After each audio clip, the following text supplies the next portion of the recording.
اہل سنن کے ہیں، اہل سنن کے ہیں وہ پیر کامل صدر الفاضل۔ السلام علیکم ورحمۃ اللہ وبرکاتہ۔ محترم ناظرین و ناظرات، سامعین و سامعات، آج ہم آپ کے سامنے بیان کریں گے نماز عید کا پڑھنے کا طریقہ۔ اس سے پہلے چند باتیں جان لیں۔ جب بھی کتب فقہ کے اندر یعنی دینی مسائل کی کتابوں کے اندر جب عیدین کا لفظ آتا ہے تو اس سے مراد دو عیدیں ہوتی ہیں، یعنی عید الفطر یعنی میٹھی عید اور عید الضحیٰ بقرہ عید۔ تو جس طرح عید الفطر کی نماز پڑھنے کا طریقہ ہے، اسی طرح عید الفطر کی اور عید الضحیٰ کی نماز پڑھنے کا یکساں طریقہ ہے۔ دونوں کی نماز ایک طریقے سے پڑھی جاتی ہے۔ اور یاد رکھیں،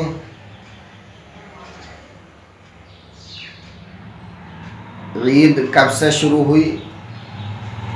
جب اللہ کے نبی صلی اللہ تعالیٰ علیہ وسلم مکہ مکرمہ سے ہجرت فرما کر مدینہ منورہ کی طرف گئے تو وہاں پر دیکھا نبی کریم علیہ السلام نے کہ اہل مدینہ یعنی مدینے والے لوگ سال میں 2 دن خوشی مناتے تھے اور بہت خوشی منایا کرتے تھے۔ ان 2 دنوں میں نہ تو کام کرتے تھے، نہ کاج کرتے تھے، نہ کھیتی باڑی بوتے تھے، نہ سامان تجارت کی غرض سے وہ سفر کیا کرتے تھے، بلکہ کچھ نہیں کیا کرتے تھے۔ محض ایک خوشی کی خاطر اس دن اپنے تمام کاموں کو چھوڑ دیا کرتے تھے اور خوشی مناتے تھے۔ نبی کریم علیہ السلام نے دیکھا کہ یہ 2 دن بڑی ذوق و شوق کے ساتھ خوشی مناتے ہیں، تو اللہ کے نبی ارشاد فرماتے ہیں، اے اہل مدینہ، اے مدینہ والو، یہ 2 دن کیسے ہیں؟ اہل مدینہ نے عرض کیا، یا رسول اللہ علیہ السلام، زمانہ جہالت سے یہ چلا آ رہا ہے کہ ہمارے آباء و اجداد سال میں ان 2 دنوں میں بڑی خوشی مناتے ہیں۔ تو اللہ کے نبی ارشاد فرماتے ہیں، اے لوگو، اللہ تبارک و تعالیٰ نے تمہیں ان 2 دنوں سے عوض یعنی ان 2 دنوں کے بدلے ان سے بہترین 2 دنوں کو مقرر فرما دیا ہے۔ ان میں سے پہلا دن عید الفطر ہے، دوسرا عید الضحیٰ ہے۔ تو جب سے عید الضحیٰ کی شروعات ہوئی، عید الضحیٰ مشروع ہوئی۔ تو اب یاد رکھیں، عید الضحیٰ کی نماز یہ واجب ہے، ان لوگوں پر واجب ہے جن پر جمعہ واجب ہے، اور یہ بھی بات یاد رکھیں کہ جمعے میں اذان بھی ہوتی ہے، اقامت بھی ہوتی ہے، لیکن عید میں اور عیدین میں ایسا نہیں ہوتا، نہ ہی اذان ہوتی ہے نہ ہی اقامت ہوتی ہے۔ اور عید کا وقت کب شروع ہوتا ہے؟ تو یاد رکھیں، عید کا وقت ایک نیزہ آفتاب کے بلند ہونے سے، ایک نیزہ آفتاب کے بلند ہونے سے نصف النہار شرعی تک رہتا ہے۔ نصف النہار شرعی کا معنی کیا؟ نصف کا معنی آدھا، نہار معنی آتا دن۔ نصف النہار یعنی آدھا دن شرعی اعتبار سے، اور ایک ہوتا نصف النہار حقیقی۔ اصل میں سورج کے طلوع ہونے سے غروب تک دن کے 2 حصے کیے جائیں۔ جب 2 حصے کیے گئے تو ایک حصہ جہاں پر ختم ہوتا ہے یعنی زوال کا وقت ہوتا ہے، تو اس وقت نصف النہار شرعی ہوتا ہے، اس وقت کو نصف النہار شرعی تک کہتے ہیں۔ تو ایک نیزہ آفتاب کے بلند ہونے سے نصف النہار شری تک یہ عیدین کا نماز پڑھنے کا وقت رہتا ہے۔ اب عید کی نماز کس طرح پڑھی جائے، نیت کس طرح کی جائے، تو وہ بھی آپ کے سامنے بیان کر رہے ہیں۔ دیکھیں، پہلی بات تو یہ کہ انسان نیت کرے، اور نیت دل کے پختہ ارادے کا نام ہے۔ انسان اپنے دل میں یہ نیت کرے کہ میں عید کی نماز پڑھنے جا رہا ہوں، یا عید الفطری کی پڑھنے جا رہا ہوں، یا عید الضحیٰ کی پڑھنے جا رہا ہوں۔ اگر دل سے کر لی تو کافی ہے، لیکن اگر زبان سے نیت الفاظ دہرا لیے تو وہ سنت طریقہ ہے، مستحب طریقہ ہے۔ زبان سے کس طرح کہے گا کہ نیت کی میں نے 2 رکعت نماز عید الفطر یا عید الضحیٰ جو بھی پڑھ رہا ہے اس کا نام لے۔ اب ہمیں عید الضحیٰ یعنی بقرہ عید کی پڑھنی ہے، تو نیت کی میں نے 2 رکعت نماز عید الضحیٰ واجب مع 6 تکبیروں کے، مع مانے آتا 7، تو یہ کہہ لیں، اگر نہ کہی تب بھی ہو جائے گی، لیکن کہہ لیں تو اچھا ہے۔ مع 6 تکبیروں کے، پیچھے اس امام کے منہ میرا کعبہ شریف کو منہ کہے یا رخ کہے، یعنی رخ میرا کعبہ شریف کو یا منہ میرا کعبہ شریف کو، اللہ اکبر۔ اب اللہ اکبر پہلی تکبیر کہے، جس کو تکبیر تحریمہ کہتے ہیں۔ پہلی تکبیر کہنے کے بعد اپنے ہاتھوں کو ناف کے نیچے باندھ لیں۔ اب ثنا پڑھے، یعنی سبحانک اللہم و بحمدک و تبارک اسمک و تعالی جدک ولا الہ غیرک۔ پھر اپنے دونوں ہاتھوں کو کانوں تک اٹھائے اور اللہ اکبر کہہ کر ہاتھ نیچے چھوڑ دیں۔ پھر تیسری تکبیر جب کہے تو اپنے دونوں ہاتھوں کو کانوں تک اٹھائے، یعنی دونوں ہاتھوں کو کانوں تک اٹھائے اور اللہ اکبر کہہ کر پھر ہاتھ چھوڑ دیں۔ اب پھر کانوں تک اٹھائے اور اللہ اکبر، کانوں تک اٹھائے اور اللہ اکبر کہہ کر ہاتھ باندھ لیں،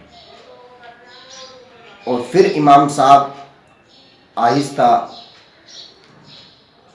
اعوذ اور بسم اللہ پڑھیں گے، بلند آواز سے قرات کریں گے، سورہ فاتحہ، پھر کوئی سورت ملائیں گے۔ اس کو پہلی رکعت کی تکبیروں کو اس طریقے سے یاد رکھیں کہ پہلی تکبیر میں ہاتھ باندھنے ہیں، پھر ثنا پڑھنا ہے، پھر پہلی تکبیر کے بعد 2 تکبیریں کہے جس میں ہاتھ نیچے لٹکائے، پھر چوتھی تکبیر میں ہاتھ باندھ لے، پھر 1 رکعت مکمل ہو گئی، پھر رکوع اور سجدہ کرے۔ رکوع اور سجدہ کرنے کے بعد امام صاحب پھر دوسری رکعت میں الحمد اور کوئی سورت ملائیں گے، پھر اس کے بعد اللہ اکبر، سورت کو مکمل کرنے کے بعد ہاتھ کانوں تک اٹھائیں گے اور اللہ اکبر کہہ کر ہاتھ لٹکائیں گے، پھر کانوں تک لائیں گے اللہ اکبر اور ہاتھ نیچے لائیں گے، پھر تیسری مرتبہ کانوں تک لائیں گے اور ہاتھ نیچے لٹکائیں گے۔ تو یہ 3 تکبیریں ہو گئی۔ اب چوتھی تکبیر پہ بغیر ہاتھ اٹھائے رکوع میں چلا جائے، اللہ اکبر۔ تو یہ قرات کے بعد دوسری رکعت میں 3 تکبیریں زائد ہوئیں، کل ملا کر 6 تکبیریں زائد ہوئیں۔ اب 2 تکبیروں کے درمیان 3 تسبیح کی مقدار سکتہ کرنا چاہیے، خاموش رہنا چاہیے۔ ایسا نہ ہو کہ اللہ اکبر اللہ اکبر اللہ اکبر ایک دم سے کہہ دیں، بلکہ تھوڑا سکوت اختیار کرنا چاہیے۔ 2 تکبیروں کے درمیان 3 تسبیح کی مقدار سکتہ کرنا چاہیے۔ یہ ہوا نماز عید کا طریقہ۔ پھر امام صاحب نے سلام پھیر دیا، سلام پھیرنے کے بعد امام صاحب 2 خطبے پڑھیں گے۔ خطبہ کس طرح پڑھا جائے گا؟ یعنی جس طرح ہم نے سلام پھیر دیا، سلام پھیرنے کے بعد فوراً خطبہ پڑھا جائے گا۔ اب یاد رکھیں، جمعے کے خطبے میں اور عیدین کے خطبے میں تھوڑا فرق ہے۔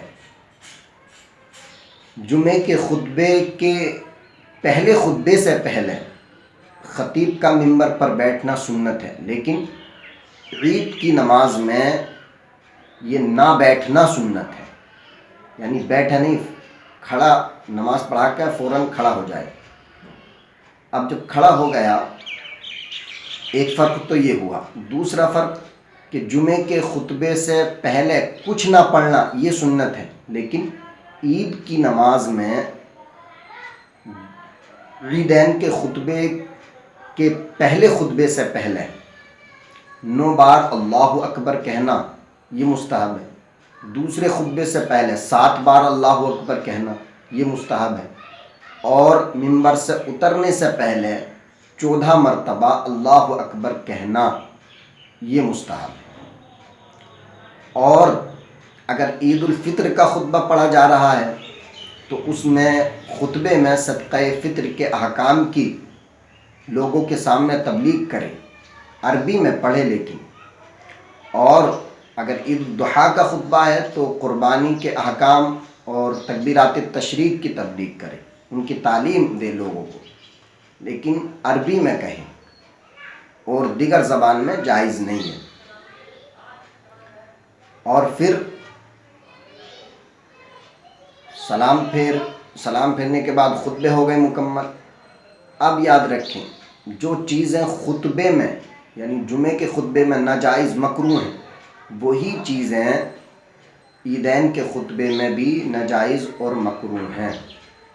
جمعے کا خطبہ شرط ہے، عیدین کا سنت ہے۔ اگر جمعے کا خطبہ نہ پڑھا گیا تو سرے سے جمعہ نہیں ہوگا، چونکہ اذا فات الشرط فات المشروط، جب شرط ختم ہو جاتی ہے تو مشروط بھی ختم ہو جاتا ہے۔ یہ شرط ہے جمعے کا خطبہ جمعے کے ہونے کے لیے۔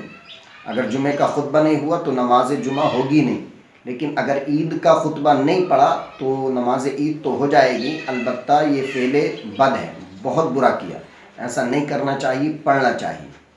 اور جمعے کا خطبہ نماز سے پہلے ہوتا ہے، لیکن عیدین کا خطبہ نماز کے بعد پڑھا جاتا ہے۔ اگر کسی نے نماز سے پہلے بھی عیدین کی نماز سے پہلے اگر خطبہ پڑھ دیا تو اس صورت میں نماز ہو جائے گی، لیکن بہت برا کیا۔ امید ہے آپ حضرات کی یہ بہت اچھی طریقے سے سمجھ میں آ گیا ہوگا۔ اگر کوئی بات سمجھ میں نہ آئے تو ہمارے کانٹیکٹ نمبر پر کانٹیکٹ کر سکتے ہیں، اور اس بات کو میرے بھائی آگے شیئر کریں، بہت زیادہ شیئر کریں، تاکہ اچھا مسئلہ اور حدیث و قرآن کی روشنی میں، بڑی بڑی کتابوں کی روشنی میں بتایا ہوا مسئلہ یہ ہمارے دوسرے بھائیوں کی کان کی رسائی تک پہنچ سکے، یعنی ان کی اس مسئلے کی رسائی ان کے کانوں تک ہو سکے۔ آپ حضرات اس کو زیادہ سے زیادہ شیئر کریں اور اپنے بھائی کے لیے دعا کریں، رب تبارک و تعالی ہمیں اور مزید ترقی عطا فرمائے، ہمارے علم میں اضافہ فرمائے، اور دنیا اور آخرت کی بھلائیوں سے ہم سب کو مالا مال فرمائے۔ وآخر دعوانا الحمدللہ رب العالمین۔ السلام علیکم۔